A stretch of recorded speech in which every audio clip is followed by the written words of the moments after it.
저는 30에 남편을 잃고 40에 가까이 반찬 가게를 지켜왔습니다. 그런데 제 삶을 뒤흔든 건 손님도 장사도 아닌 바로 사돈이었죠. 제 인생이 송두리째 뽑힐 뻔했던 그날의 이야기를 지금 시작하겠습니다. 놓치지 않으려면 지금 바로 구독 버튼 눌러주세요. 작은 골목 시장에서 선잔의 찬이라는 반찬 가게를 하는 박선자라고 합니다. 남편은 제 나이 30에 허망하게 먼저 가버렸고 제게 남은 건 갓난쟁이 딸 미영이와 남편이 남겨준 작은 전세 보증금뿐이었죠.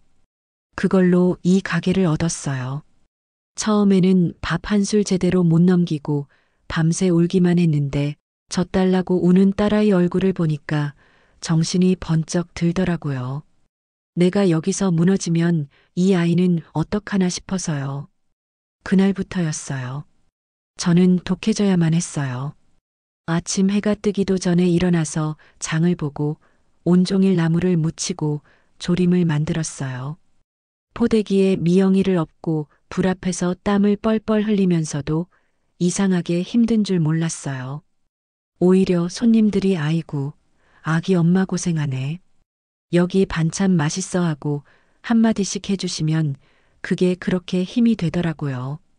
제 음식에는 허튼 짓을 한 적이 없어요. 좋은 재료만 고집하고 제 입에 맛없는 건 손님한테도 안 팔았죠. 그렇게 정직하게 장사하니까 작은 가게지만 단골도 늘고 입소문도 제법 났어요. 미영이가 커가는 모습을 보는 게 제 유일한 낙이었어요. 엄마 고생하는 거 아는지 속 한번 썩이지 않고 어찌나 착하고 예쁘게 자라줬는지 몰라요. 좋은 대학 나와서 번듯한 회사에 취직했을 때 저는 세상을 다 얻은 것 같았어요. 이제 내 딸 고생은 끝이다. 시집만 잘 가면 나는 더 바랄 게 없다. 매일 밤 그렇게 기도했죠. 이 선잔의 차는 제 인생의 역사이자 우리 딸 미영이를 키워낸 자부심 그 자체였어요. 손님들은 제 음식 맛이 한결같다고 칭찬해 주셨지만 사실 제 음식 맛의 비밀은 따로 있었어요. 바로 내 딸 잘 되게 해주세요 하는 간절한 기도였죠. 그러니 맛이 없을 수가 있나요? 저녁에 홀로 가게에 남아 언젠가 딸에게 물려주리라 마음먹고 한자 한자 정성껏 적어내려간 낡은 레시피 노트를 넘겨볼 때면 저는 제법 괜찮은 인생을 살고 있다고 그렇게 믿고 있었어요. 제 딸이 그 집안 사람들을 만나기 전까지는요. 그러던 어느 날 우리 미영이가 수줍은 얼굴로 한 남자를 제게 데려왔어요. 엄마, 나 결혼하고 싶은 사람이야. 그 청년이 바로 지금 제 사위인 정우였죠. 키도 훤칠하고 말쑥하게 차려입은 모습이 누가 봐도 참 번듯했어요. 제 가게 이야기가 나오자 그는 환하게 웃으며 말했죠. 아, 그러셨군요, 어머님. 정말 대단하세요.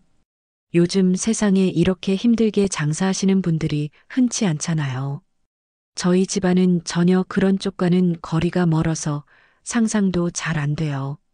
말끝에 살짝 미소를 지었지만 어딘가 모르게 선을 긋는 느낌이 스쳤습니다. 이야기를 들어보니 집안도 아주 좋더라고요. 아버님은 큰 사업체를 운영하시다가 은퇴하셨고 어머님은 평생을 곱게만 사신 사모님이라고 했어요. 제가 과일이라도 깎아주려고 부엌에 서자 그가 따라 들어와 제 손을 보며 말했어요.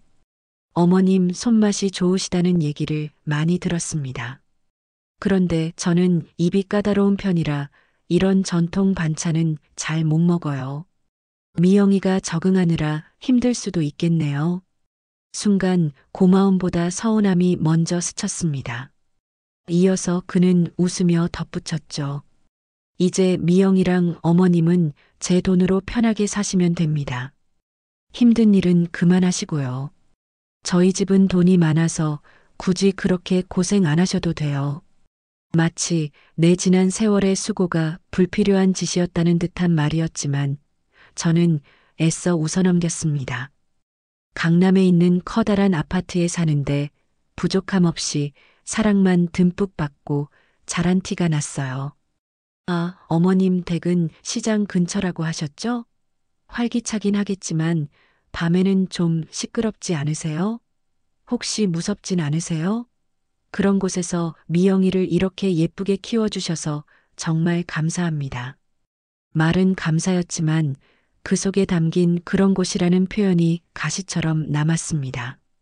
순간 마음이 조금 찜찜했지만 미영이가 저렇게 좋아하는 데다 집도 부자니 이 정도면 됐다 싶었죠. 돈이 전부는 아니라고 하지만 부모된 마음에 자식이 돈 때문에 고생하는 건 보고 싶지 않잖아요. 저는 두 손 들고 결혼을 허락했어요. 세상을 다 얻은 것처럼 기뻤죠. 며칠 뒤 드디어 그 어렵다는 상견례 날이 되었어요. 사돈댁에서 정했다는 한정식 집은 무슨 궁궐처럼 화려하더라고요. 입구부터가 번쩍번쩍해서 시장 옷에 앞치마만 두르던 제가 괜히 주눅이 들었어요. 곧이어 나타난 사돈어른 내외는 정말 영화에 나오는 사람들 같았어요. 시아버님은 인자한 미소를 띠고 계셨고 특히 사부인 될 사람은 어찌나 우아하고 기품이 있던지 비싼 옷에 보석 장신구가 번쩍이는데도 하나도 촌스럽지 않고 꼭 자기 몸의 일부인 것처럼 잘 어울렸어요. 그 사부인이 제 손을 잡으며 미영이 어머님이시죠? 이렇게 고운 따님을 키워주셔서 정말 감사합니다. 저희 집안의 보물이 될 거예요 하고 활짝 웃는데 저는 그만 마음이 다 녹아버렸어요. 아, 내가 괜한 걱정을 했구나. 이렇게 좋은 분들이라니 우리 미영이는 정말 시집 잘 가는구나. 그렇게 안심하고 있었어요. 그 우아한 미소 뒤에 날카로운 발톱이 숨겨져 있는 줄은 꿈에도 모르고요. 상견례 자리는 겉으로 보기엔 화기애애하게 흘러갔어요. 사돈어른은 말씀이 많지 않으셨지만 가끔 고개를 끄덕이며 점잖게 웃어주셨죠. 문제는 사부인이었어요.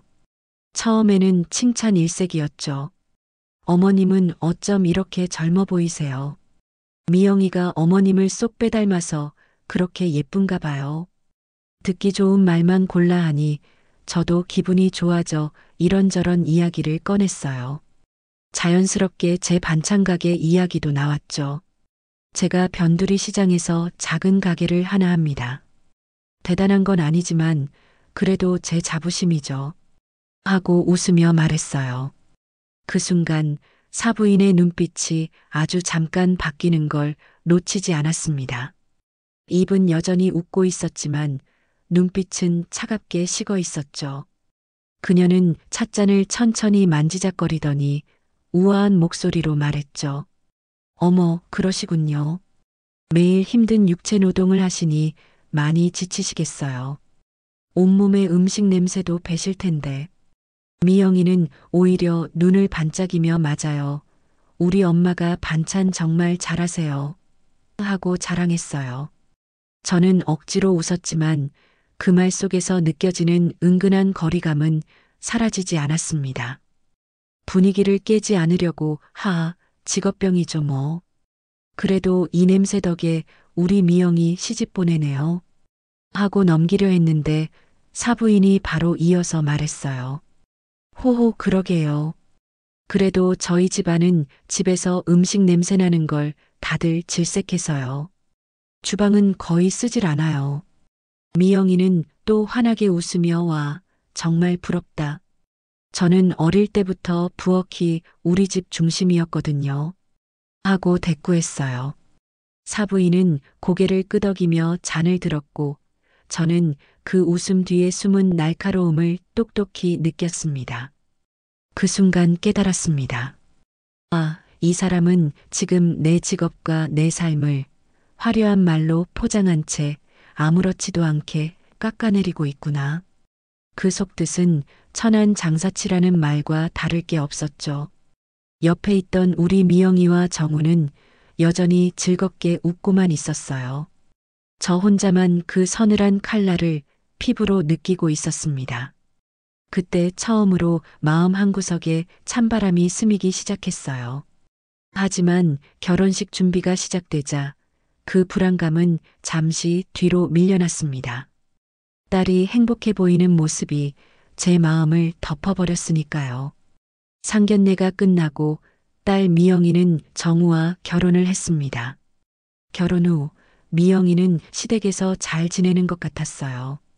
주말마다 정서방이랑 백화점도 가고 좋은데 놀러 가서 찍은 사진들을 보내왔죠. 그 사진 속에서 환하게 웃는 딸의 얼굴을 보며 저는 제 선택이 틀리지 않았다고, 그들의 가시 돋친 말쯤은 내가 참으면 된다고 스스로를 위로했어요. 그러던 어느 날 미영이에게서 전화가 왔어요. 목소리가 조금 머뭇거렸죠. 엄마, 저기 시어머니께서 주말에 손님이 오시는데 엄마 갈비찜 솜씨가 궁금하시다네. 실례가 안 되면 조금만 맛볼 수 있을까 하고. 딸의 부탁을 제가 어떻게 거절하겠어요. 저는 신이 나서 최고급 재료로 갈비찜을 만들어 보냈죠. 그게 시작이었어요. 처음에는 미영이를 통해 조심스럽게 들어오던 부탁이 어느새 사부인이 제게 직접 전화를 걸어오는 일장으로 바뀌었죠. 처음에는 조심스럽던 목소리는 점점 더 당당하고 뻔뻔해졌어요. 사부인, 내일 저희 남편 회사 손님들 오시는데 해파리 냉채랑 삼색전 좀 넉넉하게 부쳐줘요. 이번 주말은 우리 정우 친구들 부부 동반 모임인 거 알죠? 등갈비찜이랑 월남쌈 준비해줘요. 마치 단골 식당에 메뉴 주문하듯이요. 제가 조금이라도 망설이는 기색을 보이면 전화기 너머에서는 미영이 얼굴 봐서라도 이 정도는 해줘야지. 안 그래요? 하는 압박이 들어왔으니까요. 저는 꼼짝없이 그 집안의 전용 요리사가 되어버렸어요. 그것도 돈 한 푼 받지 못하는 그림자 요리사였죠. 제 가게 일만으로도 몸이 10개라도 모자랄 판에 매주 한두 번씩 사돈댁의 행사를 치러내야 했어요. 새벽같이 일어나 장을 보고 가게 일을 마친 뒤에는 밤늦게까지 그들의 음식을 만들었죠. 허리가 끊어질 것 같고 손목이 시큰거렸지만 그보다 더 힘든 건 마음이었어요. 제 정성과 노력은 그들에게 너무나 당연한 것이었죠. 역시 사부인 음식은 최고야 하는 칭찬은 늘 들었지만 그뿐이었어요. 고맙다는 진심 어린 말 한마디 하다못해 재료값이라도 챙겨주려는 신용 한 번 없었어요. 오히려 사부인은 손이 커서 문제야. 시장에서 싼 거 사다 해도 되는데 뭘 그렇게 비싼 걸로만 골랐어? 하며 제 정성을 폄하하기까지 했죠. 딸 미영이는 제 옆에서 안절부절 못했어요. 엄마 미안해. 내가 어떻게든 말해볼게. 하지만 그 아이가 할 수 있는 건 아무것도 없었어요. 이미 그 집안의 서열에 완전히 짓눌려 있었으니까요. 그저 제 등을 두드려주며 울먹이는 게 전부였죠. 사위인 정우는 더 가관이었어요. 좋은 게 좋은 거잖아요, 장모님. 저희 어머니도 장모님 음식 좋아하시니까 서로 잘 지내보려는 뜻으로 생각해 주세요. 이기적이고 무책임한 그 말을 저는 속으로 몇 번이고 삼켜야만 했어요. 딸의 결혼 생활이 깨질까 봐서요. 제 희생이 당연해지는 동안 제 마음속에서는 무언가가 조금씩 아주 천천히 죽어가고 있었어요. 그러다 결국 탈이 나고야 말았어요. 시아버지의 생신 파티를 치르고 난 다음 날이었죠. 그날은 정말 유난이었어요. 손님만 30명 가까이 왔는데 갈비찜에 잡채, 신선로, 구절판까지 거의 잔치 수준의 음식을 저 혼자 다 해내야 했거든요. 며칠 밤을 꼬박 세우고 나니 온몸이 솜처럼 늘어지고 기어이 몸살이 나고 만 거예요. 가게 문도 못 열고 자리에 끙끙 앓아 누워 있는데 마침 미영이가 걱정이 됐는지 저를 보러 왔어요. 제 몰골을 본 딸아이는 얼굴이 하얗게 질리더니 결국 참았던 울음을 터뜨렸죠. 엄마, 이게 다 나 때문이야. 내가 뭐라고. 엄마를 이렇게 고생시켜. 저는 괜찮다고 손을 저었지만 미영이는 더 이상 참을 수 없었던 모양이에요. 그 아이의 울음 앞에서 저는 엄마는 괜찮아. 그냥 조금 지쳤을 뿐이야. 하고 말했지만 들고 있던 찻잔을 놓칠 만큼 손끝에 힘이 풀려 있었어요. 의자에 등을 기대 겨우 숨을 고르는 제 모습에 미영이는 더 서럽게 울었죠. 그날 저녁 미영이는 남편 정우에게 모든 걸 털어놓으며 싸우기 시작했어요. 저는 안방에 누워 있었지만 거실에서 두 사람이 나누는 대화가 다 들렸죠. 자기야, 우리 엄마 쓰러지셨어. 이제 더는 이렇게 못해. 이건 정말 아니야.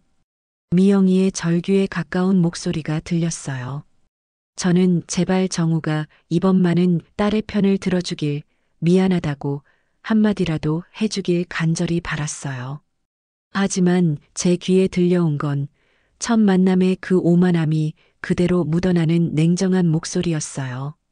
그깟 음식 좀 해주는 게 뭐가 힘들다고 당신까지 이래? 우리 집안 방식이라고 했잖아. 좀 맞춰 살아. 어머니도 다 미영이 너 우리 집안 사람으로 만들려고 그러시는 거야. 이게 다 너를 위한 거라고 하셨다고. 시장 바닥에서 고생만 하셔서 그런가. 왜 장모님이나 당신이나 그렇게 꼬였어? 모든 책임을 제 딸과 저에게 돌리는 그 말. 아내의 고통, 장모의 희생은 조금도 헤아리지 않는 그 이기적인 말에 저는 온몸의 힘이 다 빠져나가는 것 같았어요. 미영이가 흐느끼는 소리가 들렸고 저는 조용히 눈을 감았어요. 마지막 온정, 마지막 기대가 모두 사라지는 순간이었죠.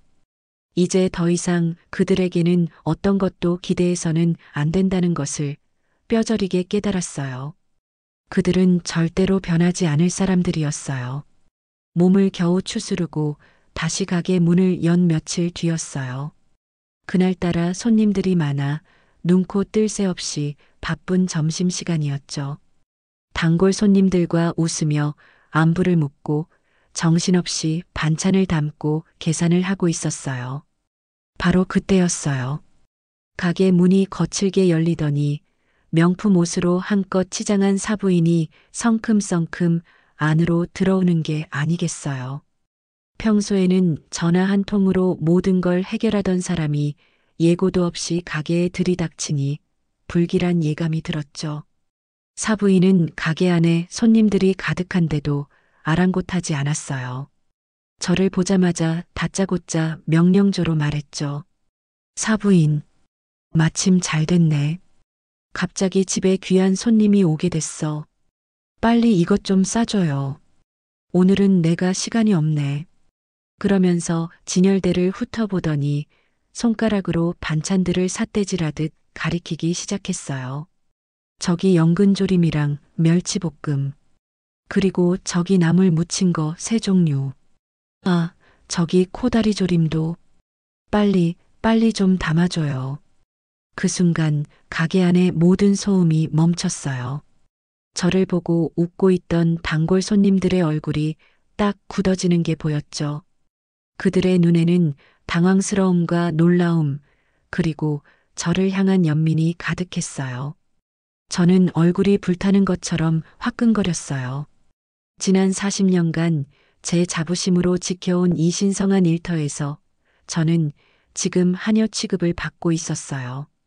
저를 사장님이라고 불러주며 존중해주던 손님들 앞에서 제 모든 것이 발가벗겨지는 기분이었죠. 저는 아무 말도 못하고 로봇처럼 사부인이 시키는 대로 반찬을 담았어요. 그녀는 제가 포장한 반찬 꾸러미를 낚아채듯 들고는 수고해요라는 말 한마디를 툭 던지고는 쌩하니 나가버렸어요. 사부인이 사라진 가게 안에는 무거운 침묵만이 흘렀어요. 저는 그 자리에서 그대로 얼어붙어 아무것도 할 수가 없었어요. 제 자존심이, 제 인생이 손님들 앞에서 산산조각 나버린 순간이었어요. 사부인이 가게를 휘저어 놓고 나간 뒤 저는 얼마나 오랫동안 그 자리에 서 있었는지 모르겠어요. 손님들은 어쩔 줄 몰라 하며 제 눈치만 보고 있었고 몇몇 단골은 조용히 다가와 제 어깨를 두드려 주기도 했죠. 사장님 힘내요. 우리가 다 봤어요. 그 위로가 고마웠지만 동시에 너무나도 창피해서 얼굴을 들 수가 없었어요. 제 평생을 바친 이 가게, 제 자부심의 성지가 한순간에 저를 조롱하는 무대가 되어버린 거예요. 그날 장사는 거기서 끝이었어요. 저는 손님들에게 죄송하다고 고개를 숙이고 일찌감치 가게 문을 닫았어요. 혼자 남은 가게 안에서 저는 진열대를 정리하고 바닥을 닦기 시작했어요. 이상하죠. 눈물 한 방울 나오지 않았어요. 억울하고 분한 마음을 넘어서니까 오히려 머리가 차갑게 식는 기분이었어요. 사부인의 그 경멸에 찬 눈빛, 저를 하녀 취급하던 말투, 그리고 저를 동정하던 손님들의 시선까지 그 모든 것이 제 머릿속에서 계속해서 되감아졌어요.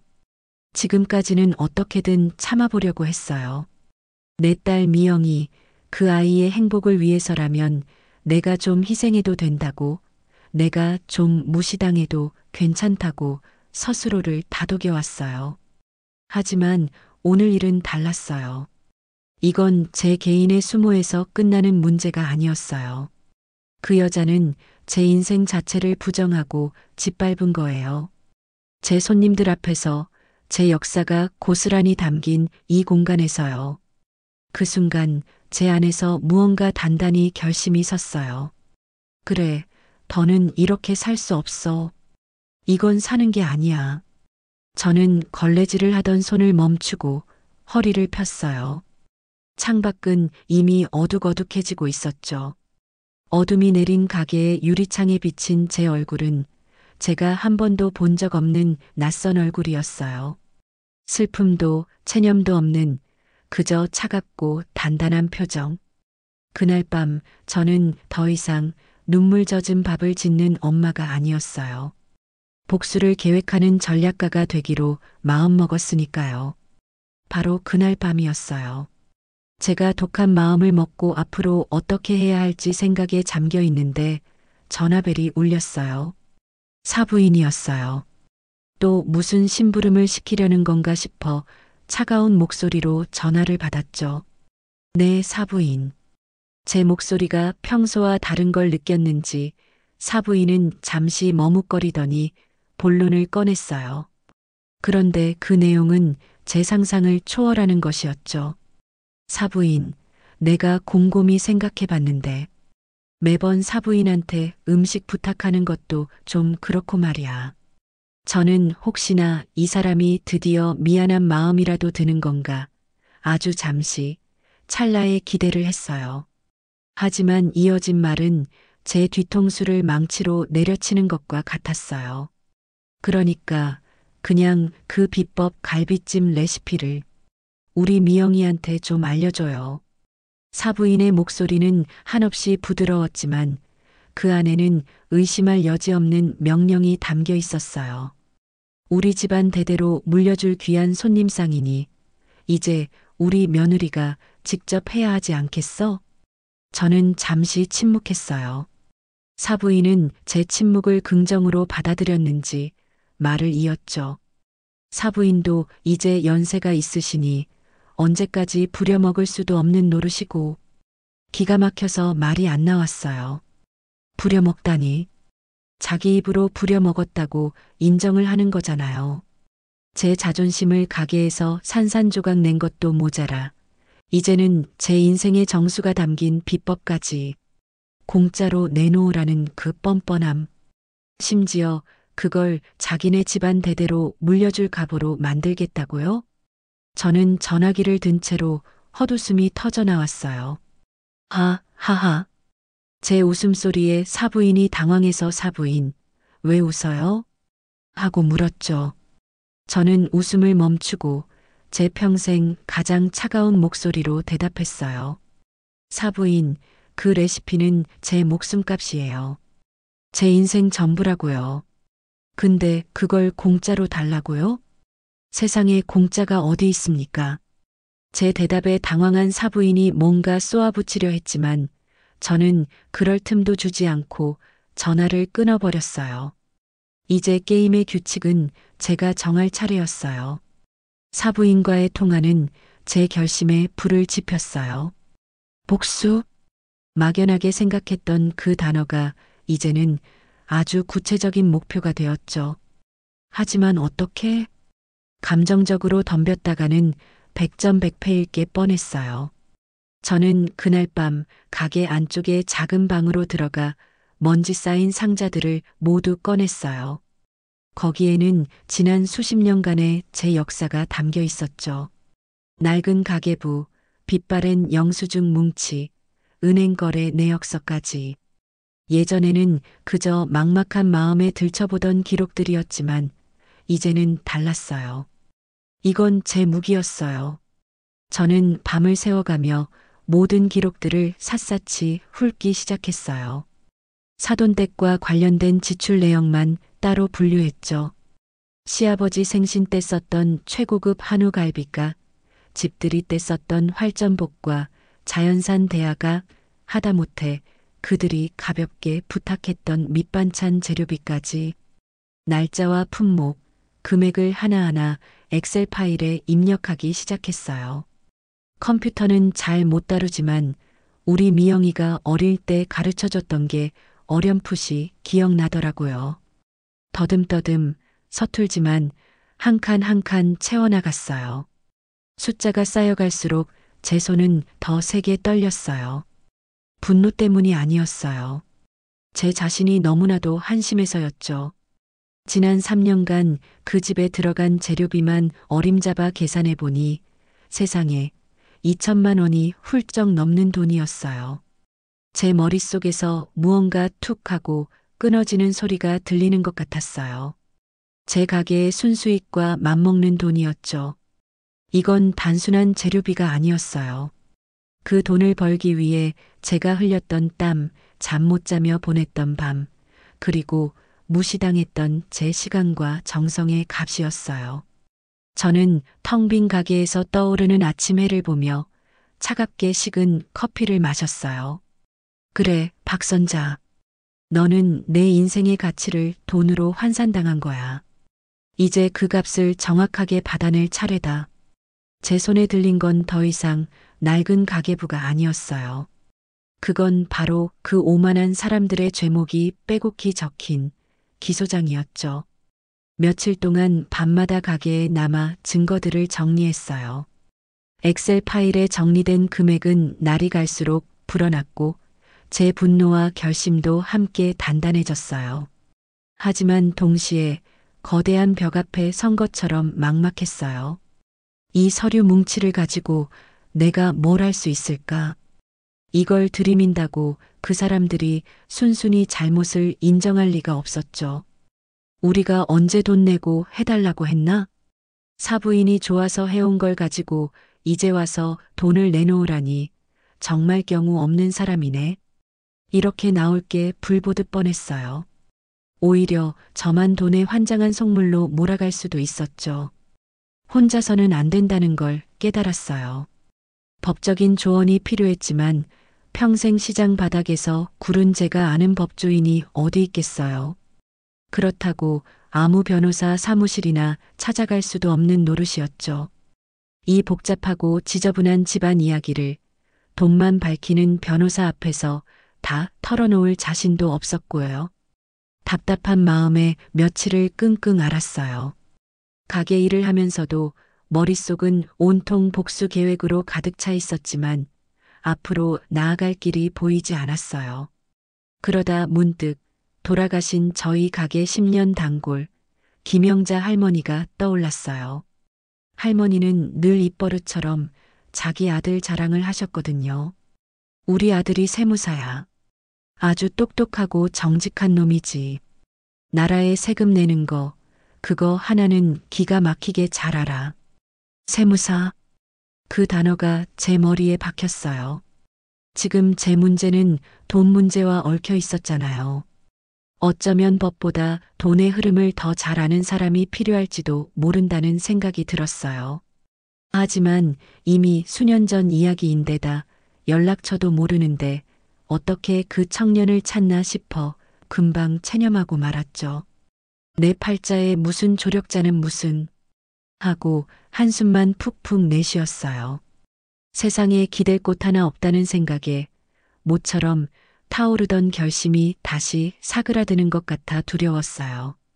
그런데 세상 일은 정말 한치 앞을 모르는 것 같아요. 며칠 뒤 제 가게 문을 열고 훤칠한 양복 차림의 청년 하나가 들어서는 게 아니겠어요. 저는 처음엔 그냥 손님인 줄 알았는데 그 얼굴을 자세히 보니 낯이 익었어요. 바로 김영자 할머니의 아들 민준 씨였어요. 마지막으로 본 게 몇 년 전인데 어느새 훌쩍 자라 어엿한 어른이 되어 있었죠. 민준 씨가 저를 보고는 꾸벅 인사를 했어요. 사장님, 안녕하세요. 저 민준이에요. 김영자 할머니 아들입니다. 너무나도 반가운 마음에 저도 모르게 그의 손을 덥석 잡았어요. 어머니 돌아가시고 얼굴 한번 못 봐서 서운했다고 밥은 잘 먹고 다니냐고 제가 정신없이 안부를 물었네요. 민준 씨는 그런 저를 보며 돌아가신 어머니 생각이 나는지 눈시울을 살짝 붉혔어요. 마침 저희 가게 근처에 세무사 사무실을 개업하게 되어 인사차 들렀다고 하더라고요. 그러면서 제게 작은 난초 화분 하나를 건네는데 그 마음이 어찌나 고맙고 기특하던지. 이런저런 이야기를 나누다가 민준 씨가 제 얼굴을 유심히 보더니 조심스럽게 물었어요. 사장님, 그런데 안색이 너무 안 좋으세요. 무슨 걱정거리라도 있으세요? 저희 어머니가 생전에 사장님한테 신세진 게 너무 많다고 무슨 일 있으면 꼭 내가 갚으라고 신신당부를 하셨어요. 그 말을 듣는 순간 꾹꾹 눌러왔던 설움이 터져 나오려는 걸 간신히 참았어요. 그래, 이 청년이라면, 이 반듯하고 똑똑한 청년이라면 내 편이 되어줄지도 모른다. 저는 잠시 망설이다가 가게 문에 잠시 외출 중 팻말을 걸었어요. 그리고 제 평생 가장 큰 용기를 내어 입을 뗐어요. 민준 씨, 내가 정말 죽고 싶을 만큼 억울하고 힘든 일이 있는데 혹시 내 이야기 좀 들어줄 수 있어요? 민준 씨는 제 맞은편 의자에 조용히 앉아 제가 하는 이야기를 단 한마디도 끊지 않고 들어주었어요. 사위와의 첫 만남부터 시작된 그들의 오만함과 무시, 당연하게 여겨졌던 음식 요구, 그리고 제 인생이 담긴 레시피까지 빼앗으려 했던 그 모든 일들을요. 제가 밤새 정리했던 엑셀 파일과 영수증 뭉치를 보여주자 민준 씨의 표정은 점점 더 굳어졌어요. 처음에는 안타까움으로 시작했던 그의 눈빛은 이야기를 들을수록 차가운 분노로 바뀌어 갔어요. 제 이야기가 모두 끝났을 때 민준 씨는 한동안 말이 없었어요. 그러더니 깊은 한숨을 내쉬며 입을 열었죠. 사장님, 이건 그냥 좀 억울한 수준의 이야기가 아니에요. 명백한 착취고 정서적 학대입니다. 그리고 이 돈 전부 받으셔야 해요. 저는 깜짝 놀라 그를 쳐다봤어요. 받을 수 있다고? 이걸 어떻게 받아? 민준 씨는 제 엑셀 파일을 손가락으로 가리키며 말했어요. 사장님이 꼼꼼하게 기록해 두신 이 장부가 바로 가장 강력한 증거입니다. 이건 사장님의 노동과 재산에 대한 명백한 기록이에요. 그는 이어서 전문가다운 목소리로 설명하기 시작했어요. 상대방은 선의로 받았다고 주장하겠지만 이렇게 장기간에 걸쳐 고가의 물품을 대가 없이 제공받은 건 세법상 증여에 해당될 수 있습니다. 당연히 증여세 신고도 하지 않았을 거고요. 이건 엄연한 탈세예요. 게다가 사장님 가게의 재료를 사적으로 유용하게 만든 것이니 업무상 횡령의 소지도 다분하고요. 탈세, 횡령. 제가 평생 모르고 살았던 무서운 단어들이 그의 입에서 술술 나왔어요. 저는 어안이 벙벙했죠. 민준 씨는 제 손을 꽉 잡으며 말했어요. 사장님, 더 이상 혼자 끙끙 앓지 마세요. 이제부터는 제가 돕겠습니다. 이건 감정 싸움이 아니에요. 철저한 증거와 법리로 싸워야 합니다. 지금부터는 더 치밀하게, 더 정확하게 모든 것을 기록해야 합니다. 그의 단호하고 믿음직한 목소리를 듣는 순간 저는 어둠 속에서 한 줄기 빛을 본 것 같았어요. 드디어 제게도 우리 편이 생긴 거예요. 그날 이후 민준 씨는 제 든든한 군사가 되어 주었어요. 그는 제게 새로운 노트를 한 권 사주며 앞으로 사돈댁과 관련된 모든 일을 육하원 측에 따라 기록하라고 했어요. 전화 통화 내용, 오고 간 문자 메시지, 그들이 요구한 음식 목록과 날짜까지 사소한 것 하나라도 빼놓지 말라고 신신당부했죠. 저는 민준 씨의 조언에 따라 과거의 기록들을 더 체계적으로 정리하기 시작했어요. 영수증은 날짜별로 스캔해서 파일로 저장하고 관련 은행 거래 내역은 전부 밑줄을 쳐서 표시해 두었죠. 과거의 기록들을 다시 정리하는 작업은 생각보다 더 고통스러웠어요. 영수증 한 장 한 장을 넘길 때마다 그날의 설움이 되살아나는 것 같았거든요. 아, 이날은 시아버지 친구분들 골프 모임에 보낼 샌드위치를 싸느라 밤을 샜었지. 이날은 사부인이 백화점 VIP 라운지에 들고 갈 다과를 만들어 달라고 해서 새벽부터 일어나 과일 깎고 떡을 쪘었구나. 영수증에 찍힌 금액보다 그 뒤에 숨어 있는 제 고통의 무게가 더 무겁게 다가왔어요. 하지만 이번에는 주저앉지 않았어요. 슬픔과 분노가 치밀어 오를 때마다 민준 씨가 해준 말을 떠올렸어요. 사장님, 이건 감정 싸움이 아닙니다. 증거 싸움입니다. 이 기록 하나하나가 사장님을 지켜줄 갑옷이고 상대를 찌를 창이 될 겁니다. 그 말을 되뇌며 저는 꿋꿋하게 작업을 계속했어요. 모든 정리가 끝났을 때 제 앞에는 수십 개의 파일과 빽빽하게 채워진 노트가 놓여 있었어요. 그건 더 이상 억울함의 기록이 아니었어요. 승리를 위한 완벽한 작전 계획서였죠. 저는 그 증거들을 보며 이제야 비로소 제대로 싸울 준비가 되었다는 것을 직감했어요. 아니나 다를까 며칠 지나지 않아 또 사부인에게서 전화가 왔어요. 이번에는 시아버지의 무슨 동창회 모임에 가져갈 음식을 해달라는 거였죠.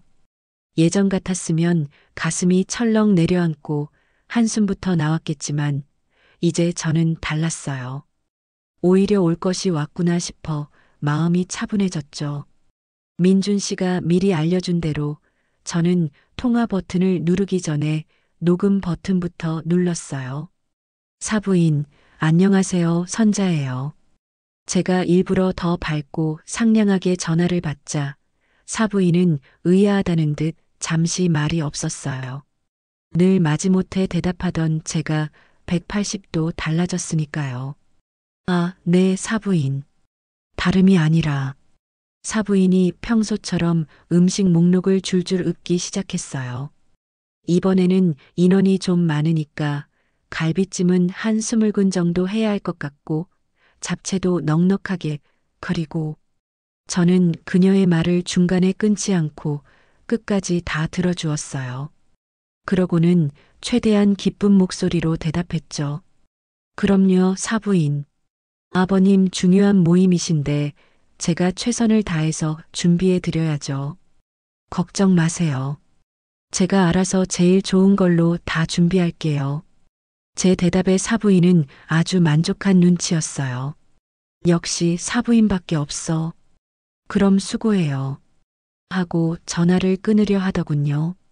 저는 이때다 싶어 결정적인 한마디를 덧붙였어요. 네, 알았어요, 사부인. 아, 그리고 혹시 필요한 재료비나 이런 건 어떻게 할까요? 제가 일단 카드로 먼저 계산해 놓을까요?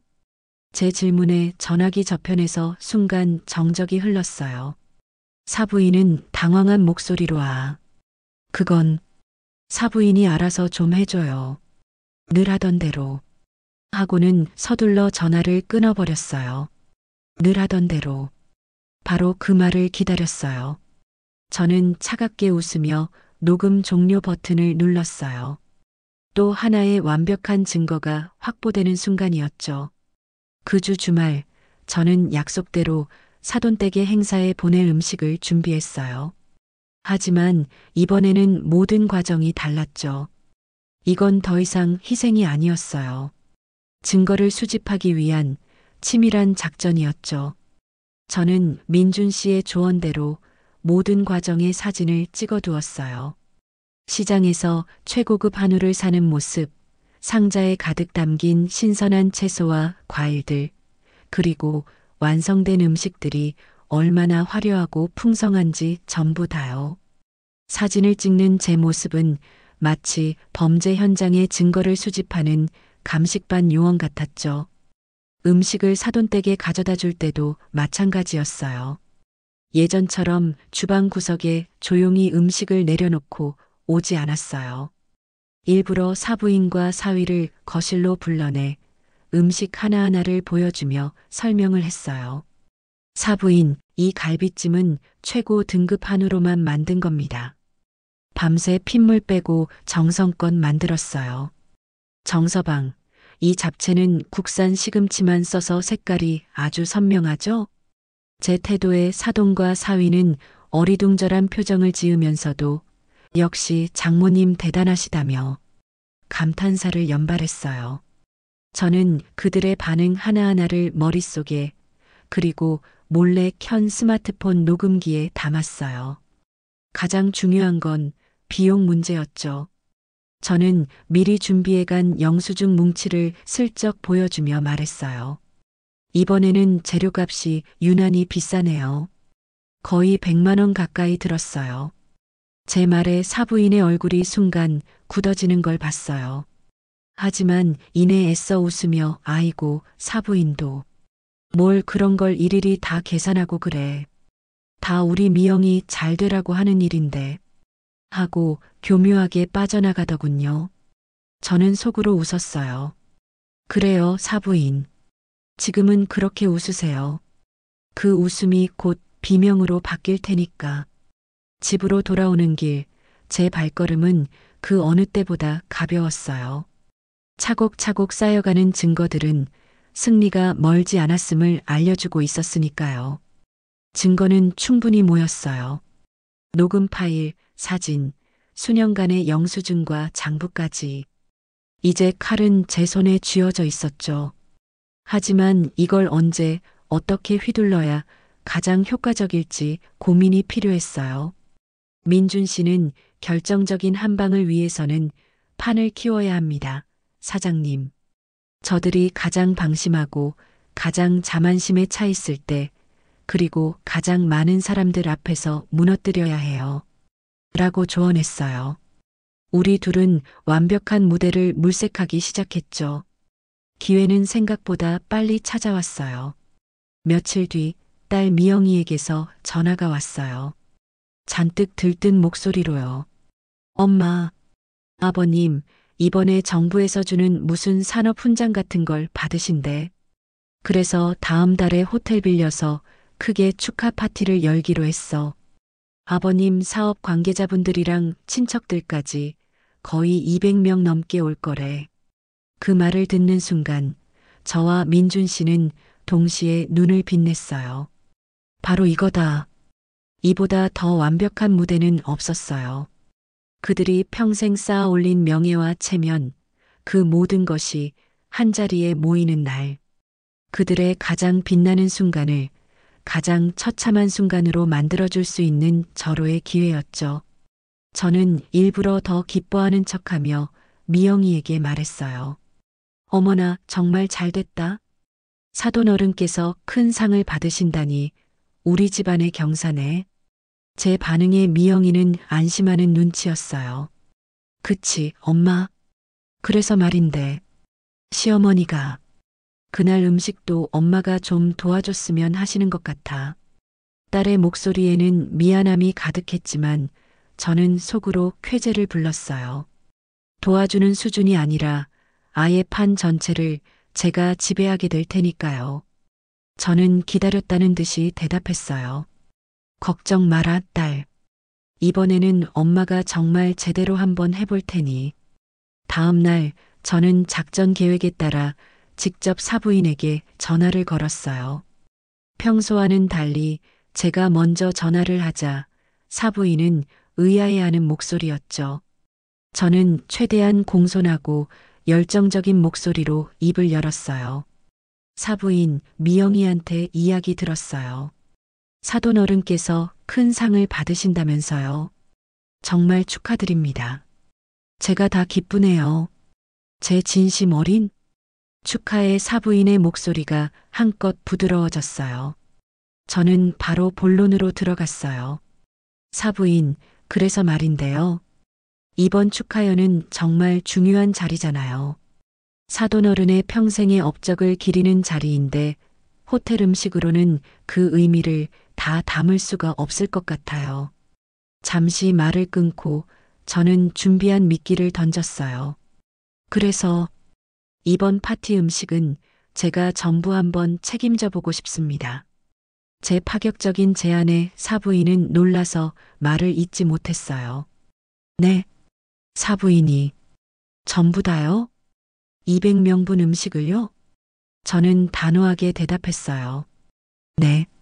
사돈 어른의 명예를 위해서, 그리고 우리 미영이의 시댁을 위해서 제 모든 걸 걸고 한번 해보겠습니다. 제 40년 음식 인생의 모든 것을 담아서 세상에서 가장 화려하고 정성스러운 잔치상을 차려 올릴게요. 물론 비용은 일절 받지 않겠습니다. 이건 제가 드리는 진심 어린 축하 선물이니까요.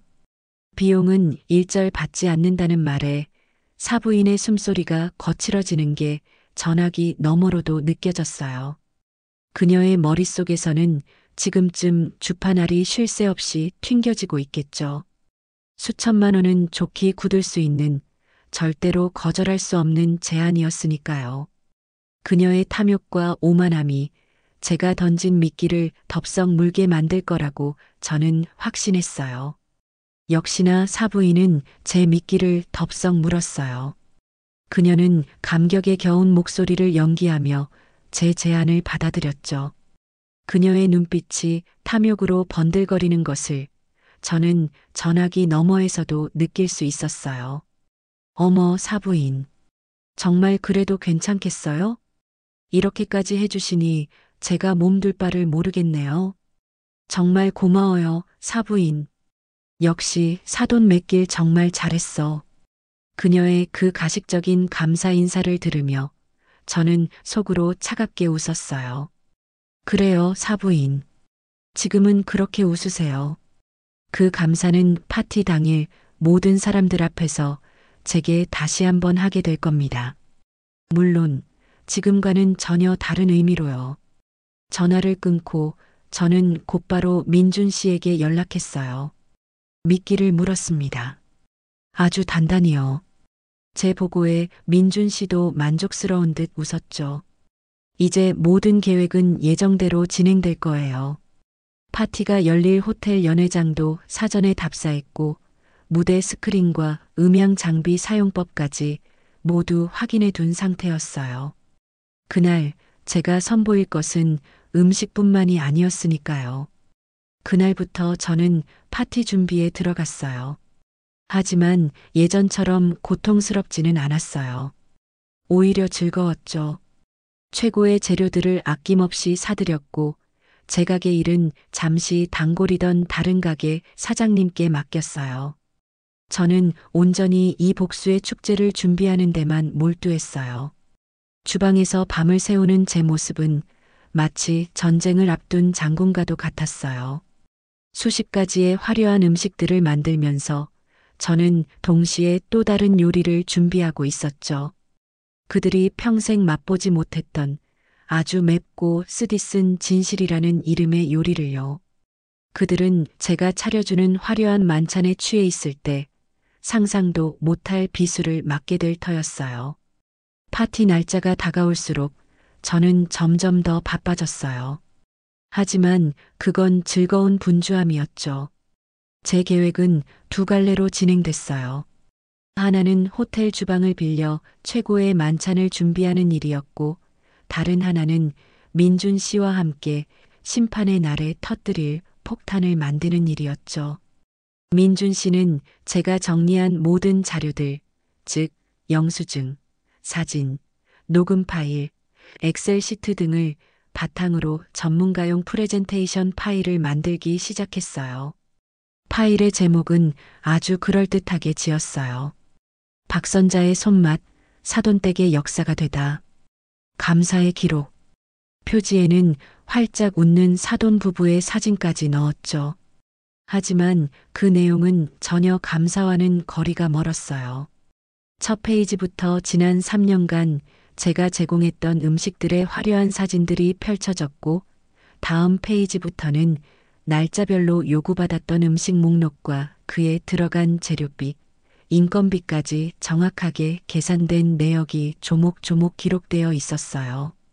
특히 사부인이 늘 하던 대로 해라고 말했던 녹음 파일과 비법을 내놓으라고 했던 통화 내용은 음성 파형 그래프와 함께 자막으로 삽입되었죠. 민준 씨는 단순한 자료 나열이 아니라 한 편의 다큐멘터리처럼 스토리를 입혔어요.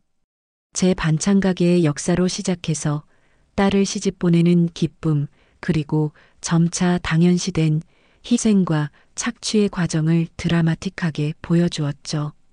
마지막 장에는 그동안 제가 제공한 모든 것들의 총액이 찍혀 있었어요. 재료비만 수천만 원, 거기에 제 인건비와 가게의 기회비용까지 합치자 억소리 나는 금액이 나왔죠. 민준 씨는 이 파일을 USB에 담아 제게 건네며 말했어요. 사장님, 이게 바로 사장님의 명예를 되찾아줄 무기입니다. 저는 그 USB를 보석처럼 소중하게 받아들었어요. 파티를 며칠 앞둔 어느 날 제 가게로 딸 미영이가 찾아왔어요.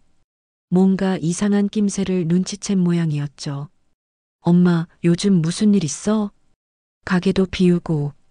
시어머니는 엄마가 파티 음식 다 해준다고 신나서 난리인데 나는 왜 이렇게 불안하지? 딸의 눈에는 걱정이 가득했어요. 저는 더 이상 미영이를 속일 수 없다고 생각했어요. 제 딸 역시 이 지옥 같은 관계의 피해자였고 진실을 알아야 할 권리가 있었으니까요. 저는 미영이를 가게 안쪽에 앉히고 그동안 제가 준비했던 모든 것을 보여주었어요. 산더미 같은 영수증과 장부, 그리고 민준 씨가 만들어준 프레젠테이션 파일의 일부까지.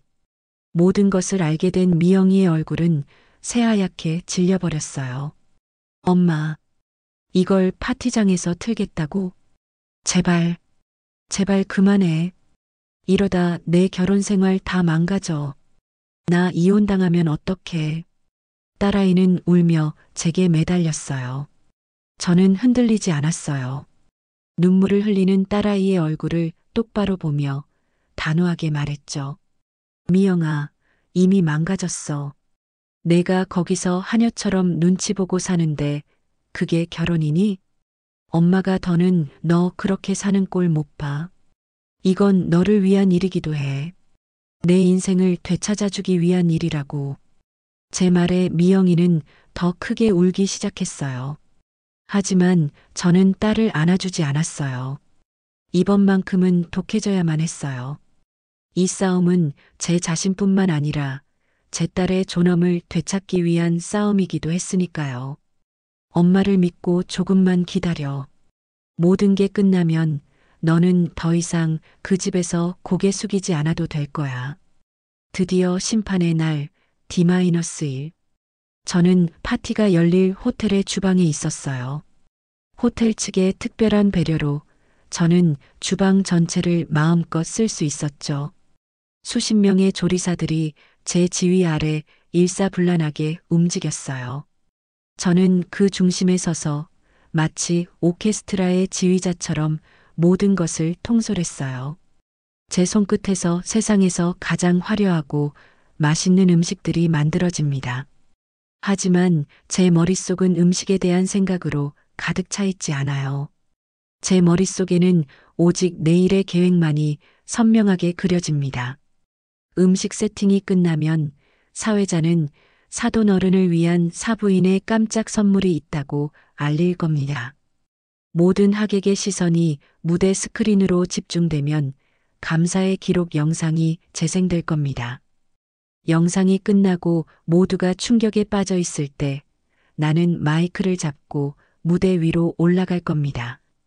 그리고 내 손으로 이 모든 것을 끝낼 겁니다. 밤이 깊어지고 주방에는 저 혼자 남았어요. 저는 내일 아침 마지막으로 조리할 신선로의 재료들을 손질하며 조용히 칼을 갑니다. 쓱, 쓱 숫돌에 칼날이 스치는 소리가 고요한 주방에 울려 퍼집니다. 그 소리는 마치 제 분노의 소리 같기도 하고 새로운 시작을 알리는 소리 같기도 해요.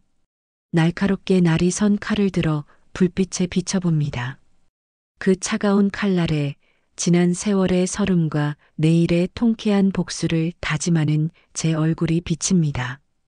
이제 모든 준비는 끝났어요. 내일 그들은 제 인생의 값을 치르게 될 거예요.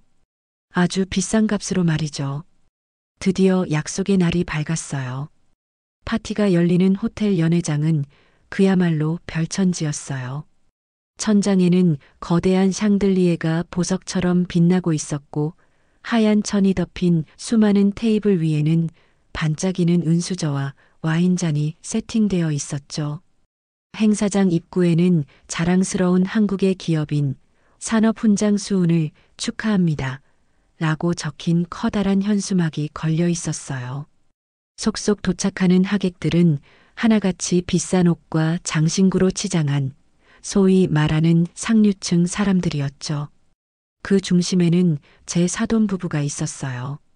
시아버지는 평생 가장 행복한 날인 듯 입이 귀에 걸린 채 사람들의 축하 인사를 받고 있었어요.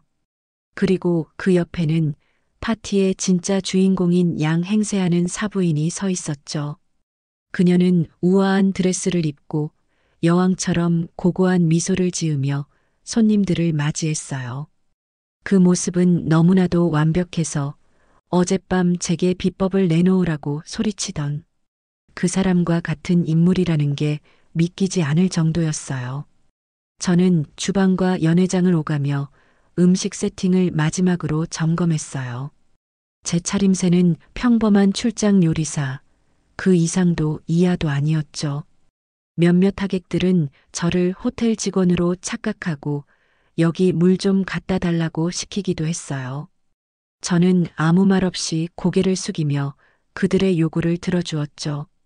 지금은 고개를 숙일수록 좋았어요. 높이 올라간 사람이 더 아프게 떨어지는 법이니까요. 제 딸 미영이는 불안한 눈빛으로 계속 저를 쫓았지만 저는 그저 괜찮다는 듯 희미한 미소만 지어 보일 뿐이었어요. 무대 뒤에 숨어 저 화려한 성이 무너져 내릴 시간만을 조용히 기다리고 있었죠. 파티 분위기가 무르익자 사부인의 오만함은 하늘을 찌를 듯 했어요. 그녀는 와인잔을 든 채 연회장을 우아하게 거닐며 자신의 인맥과 위세를 과시하기에 바빴죠. 테이블마다 차려진 화려한 음식들은 그녀의 허영심을 채워주는 최고의 장식품이었어요. 아니나 다를까 한눈에 봐도 아주 지위가 높아 보이는 한 신사분이 사부인에게 다가가 물었어요. 사모님, 오늘 음식은 정말 감동입니다. 어느 호텔 음식인가요? 제가 아는 그 어떤 곳보다 훌륭합니다. 모든 것이 제 예상대로였어요. 사부인은 기다렸다는 듯이 손으로 입을 가리며 교양 있는 척 웃어 보였어요. 그러고는 하객들이 모두 들을 수 있을 만큼의 목소리로 말했죠. 호호호 뭐려. 제 사부인이 곁에서 조금 거들어주긴 했지만 사실은 제가 다 지휘했답니다. 저희 집안 대대로 내려오는 손맛을 귀한 손님들께 꼭 한번 보여드리고 싶어서요. 그 말을 하는 순간 저는 맞은편 테이블에 앉은 사위정우를 보았어요. 그는 차마 고개를 들지 못하고 자신의 와인잔만 의미 없이 만지작거리고 있었죠. 최소한의 부끄러움은 아는 모양이었지만 그렇다고 해서 그의 비겁함이 용서되는 건 아니었어요. 집안 대대로 내려오는 손맛이라니. 기가 막혀서 헛웃음이 나올 뻔한 걸 간신히 참았어요. 그녀는 제 인생을, 제 역사를 그렇게 쉽게 훔쳐서 자신의 것으로 만들고 있었어요.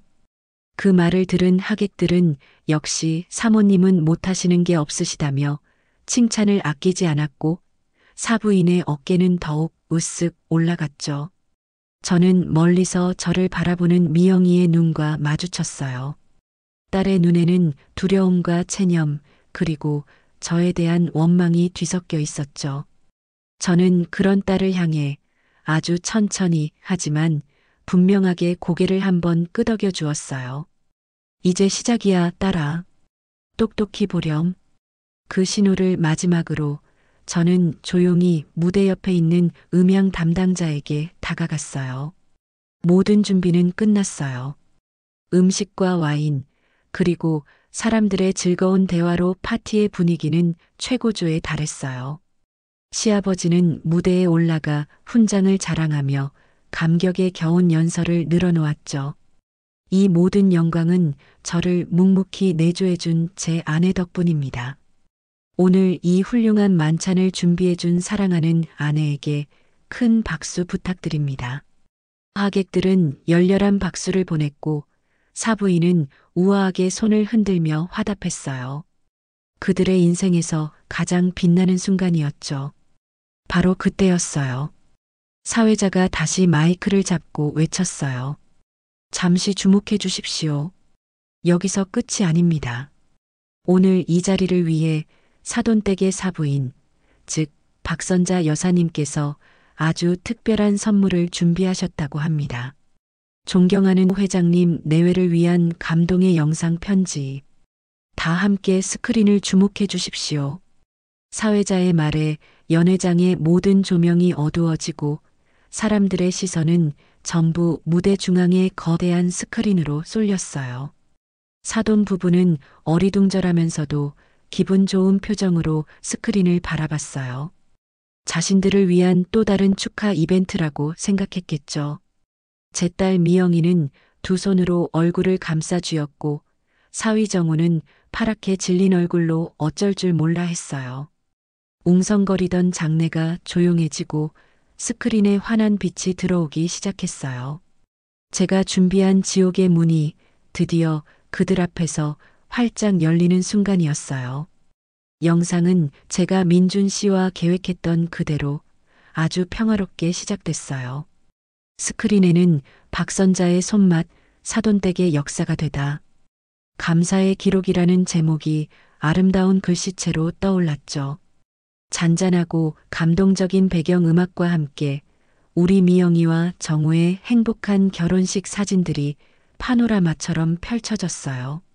사돈 부부와 함께 찍은 가족 사진도 나왔죠. 그걸 본 사부인은 어머나 세상에 하고 감격한 듯한 표정을 지으며 남편의 팔을 잡았어요. 하객들 사이에서도 사돈끼리 사이가 정말 좋은가 보다 하는 긍정적인 수군거림이 들려왔어요. 영상은 계속해서 그들의 행복한 모습을 비췄어요. 집들이 사진, 첫 생일 파티 사진, 명절에 모여 찍은 사진들. 그리고 그 사진들 옆에는 어김없이 화려한 음식들이 함께 있었죠. 제가 밤새워 만들었던 바로 그 음식들이요. 영상은 마치 이렇게 행복한 순간들에는 늘 풍성한 음식이 함께했습니다. 라고 말하는 것 같았어요. 사돈 부부는 완전히 무장해제된 채 흐뭇한 미소로 스크린을 바라보고 있었죠. 자신들에게 닥쳐올 거대한 파도는 상상도 하지 못한 채 자신들의 허영심을 채워주는 영상에 완전히 취해 있었어요. 모든 것이 완벽한 제 계획대로 흘러가고 있었어요. 영상이 1분 정도 지났을 때 분위기는 급격하게 바뀌기 시작했어요. 잔잔하던 배경음악이 뚝 끊기고 화면 가득 시아버지의 68번째 생일상 사진이 나타났어요. 그리고 그 옆으로 컴퓨터로 친 듯한 글자들이 딱딱하게 찍혀 올라왔죠. 2023년 5월 12일 시아버지 생신상. 품목. 최고급 한우 갈비찜 열근, 활전복 버터구이, 자연산 대하찜, 삼색전 외호종. 총 재료비 85만 2천 원. 결제. 박선자 개인카드. 연회장 안의 공기가 순간 싸늘하게 변했어요. 이게 뭐지? 하는 웅성거림이 곳곳에서 터져나왔죠. 사돈 부부의 얼굴에서 미소가 사라졌어요. 하지만 그건 시작에 불과했어요. 화면은 쉴 새 없이 넘어갔어요. 사위 승진 축하 파티, 집들이, 부부 동반 모임. 화려한 음식 사진 옆에는 어김없이 날짜와 품목, 그리고 제가 결제한 정확한 금액이 찍힌 영수증, 이미지가 함께 나타났죠. 사람들은 이제 웅성거리는 수준이 아니라 대놓고 수군거리기 시작했어요. 저게 다 뭐야? 사돈한테 음식을 다 시켜 먹고 돈도 안 줬다는 거야? 사돈 부부의 얼굴은 하얗게 질리다 못해 이제는 새파랗게 변해 있었어요. 영상의 클라이맥스는 사부인의 목소리가 장식했어요. 화면이 검게 변하더니 음성 파형 그래프와 함께 전화기 너머로 들려오던 그녀의 날카로운 목소리가 연회장 전체에 울려 퍼졌어요. 그러니까 그냥 그 비법 갈비찜 레시피를 우리 미영이한테 좀 알려줘요. 우리 집안 대대로 물려줄 귀한 손님상인데 이제 우리 며느리가 직접 해야 하지 않겠어? 사부인도 이제 연세가 있으시니 언제까지 부려먹을 수도 없는 노릇이고 부려먹는다는 그 단어가 스피커를 통해 또렷하게 흘러나오자 연회장은 그야말로 충격의 도가니가 되었어요. 그리고 마침내 마지막 페이지가 화면을 가득 채웠어요. 지난 3년간 제공된 음식 및 서비스 총계. 재료비 2,345만 원. 인건비 특급 호텔 주방장 기준 적용 4,500만 원. 총액 6,845만 원. 지급된 금액 10만 원. 미지급 잔액 6,835만 원. 부가세 및 증여세 미신고. 라는 글자 아래 이것이 당신들이 말하는 정성과 가족애의 가격입니까? 라는 마지막 문구가 떠올랐어요. 화면이 검게 변하고 연회장에는 끔찍한 침묵만이 흘렀어요. 누군가 마른 침을 삼키는 소리, 어딘가에서 잘 벼린 포크가 접시에 떨어지는 날카로운 소리, 하객들이 서로 눈치를 보며 옷깃을 매만지는 바스락 소리만이 그 넓은 공간을 채웠죠. 사람들은 숨도 쉬지 못하고 무대 위 사돈 부부만 쳐다보고 있었어요. 그들의 화려했던 성은 그렇게 순식간에 폐허가 되어버렸어요.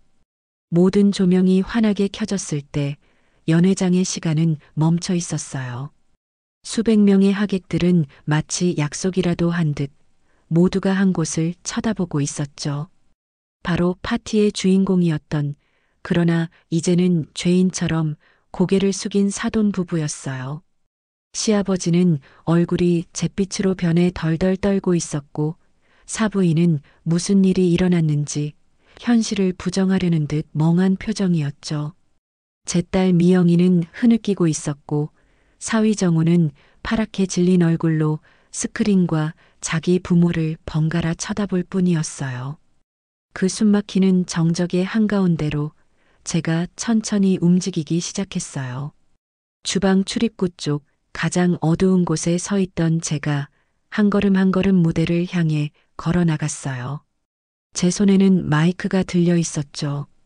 또각, 또각, 제 구두 소리가 그 넓은 연회장을 가득 메웠어요. 모든 사람들의 시선이 제게로 향했죠. 저는 무대 계단을 밟고 올라가 멍하니 서 있는 사돈 부부의 옆에 섰어요. 수백 개의 눈동자가 저를 향했지만 저는 조금도 떨리지 않았어요.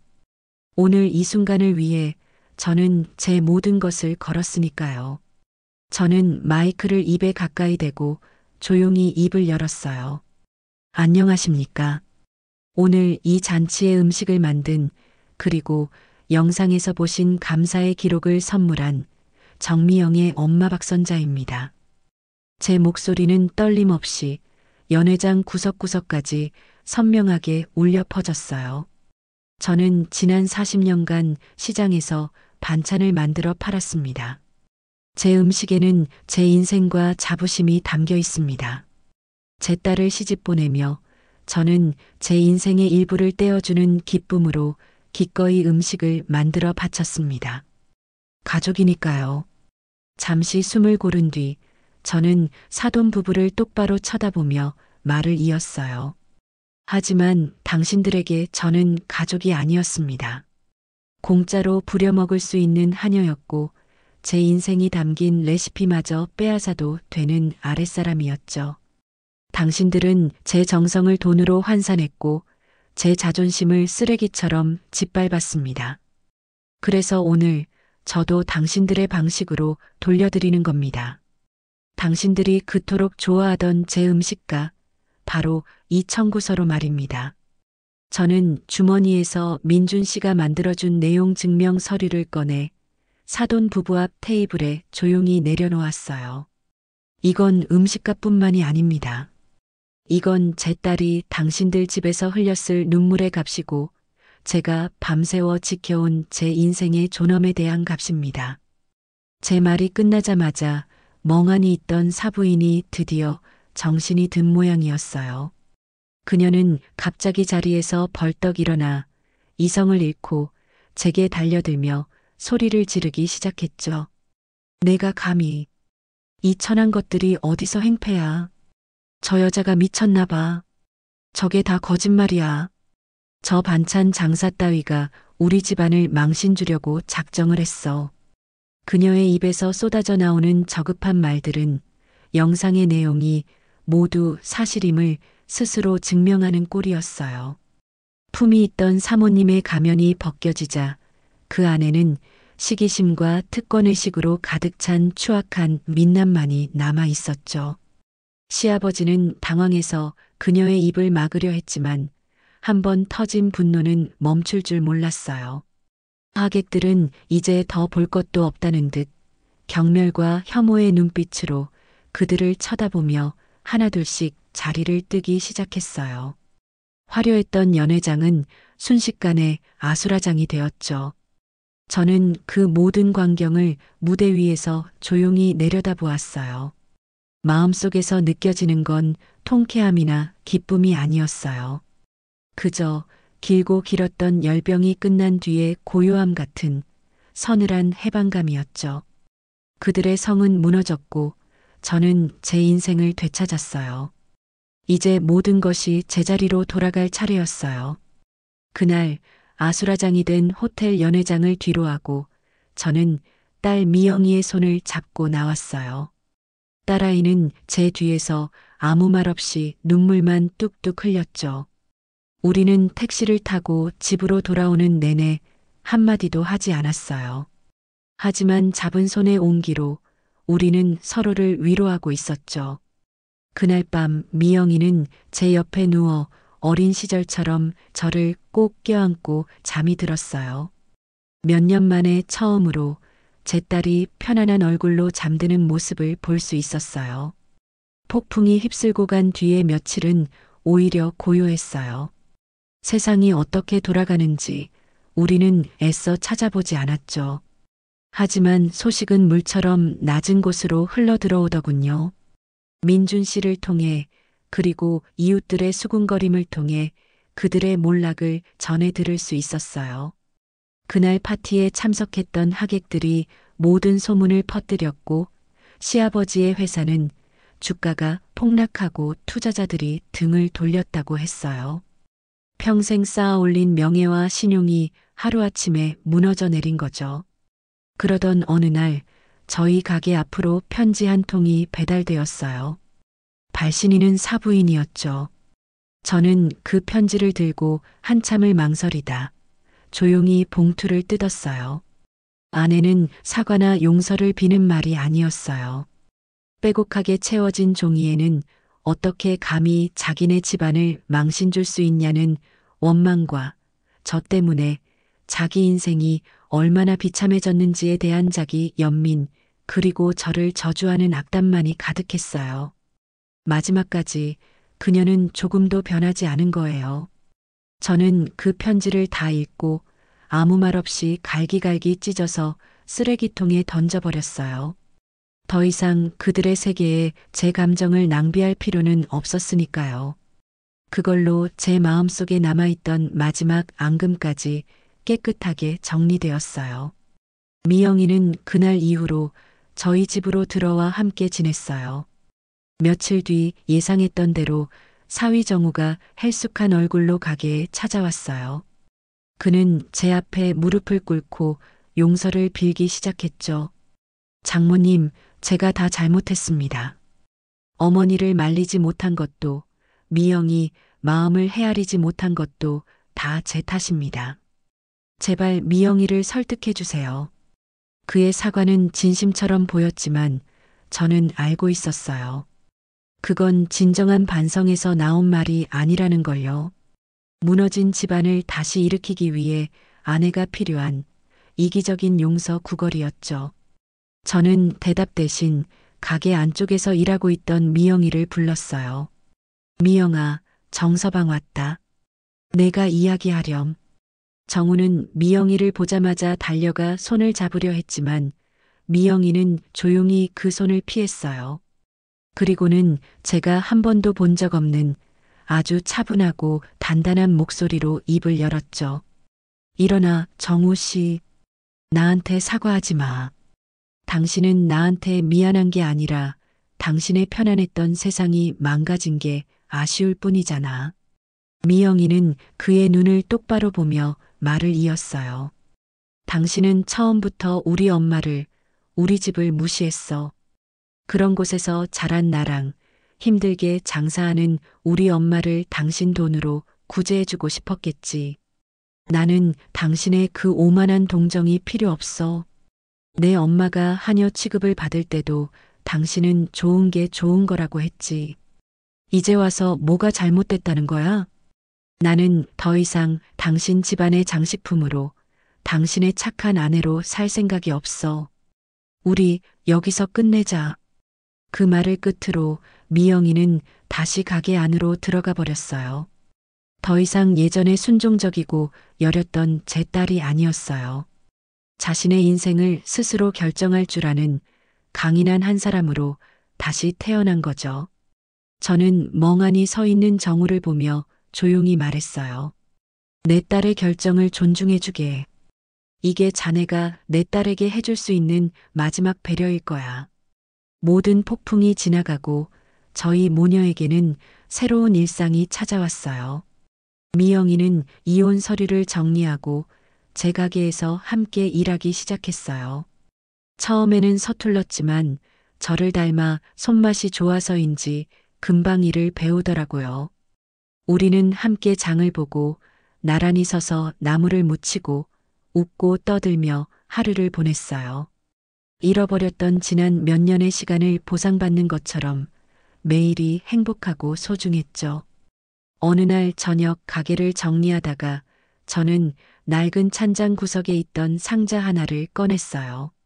거기에는 제가 예전에 미영이를 시집 보낼 때 주려고 제 평생의 레시피들을 꼼꼼하게 적어두었던 바로 그 낡은 노트가 들어 있었어요.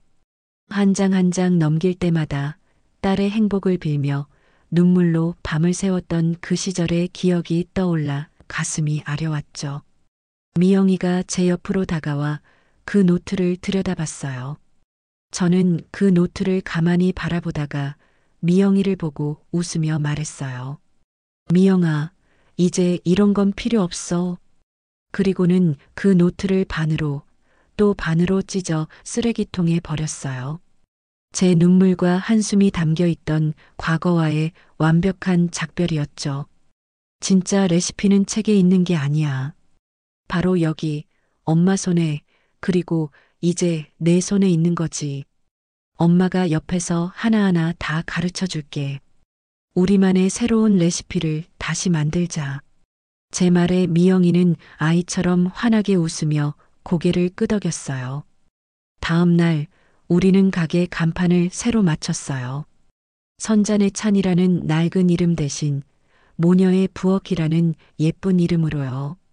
새 간판이 걸리는 걸 보며 저와 미영이는 마주보고 섰어요. 마침 단골 손님 한 분이 들어오시더니 미영이를 보고 물었어요. 어머, 이 나물은 따님이 묻혔나 봐요? 예전 사장님 손맛이랑 똑같으면서도 뭔가 더 상큼한 게 아주 맛있네. 그 말에 미영이는 예전처럼 부끄러워하며 뒤로 숨는 대신 환하게 웃으며 대답했죠. 네, 손님. 맛있게 드셔주시니 제가 더 기쁘네요. 그게 저희 가게의 새로운 비법이거든요. 엄마인 저와 눈을 마주치며 윙크하는 딸의 얼굴에는 이제 그 어떤 그늘도 찾아볼 수 없었어요. 우리는 서로의 손을 꼭 잡았어요. 앞으로도 힘든 날이 있겠지만 이제는 두렵지 않았어요. 우리는 함께였으니까요. 따스한 오후의 햇살이 새롭게 시작하는 우리 모녀의 부엌을 환하게 비추고 있었어요. 제 인생의 진짜 행복은 바로 지금부터 시작이었어요. 오늘 제 이야기를 끝까지 들어주셔서 감사합니다. 구독하고 알림 설정까지 해두시면 제 다음 이야기를 가장 먼저 들으실 수 있어요.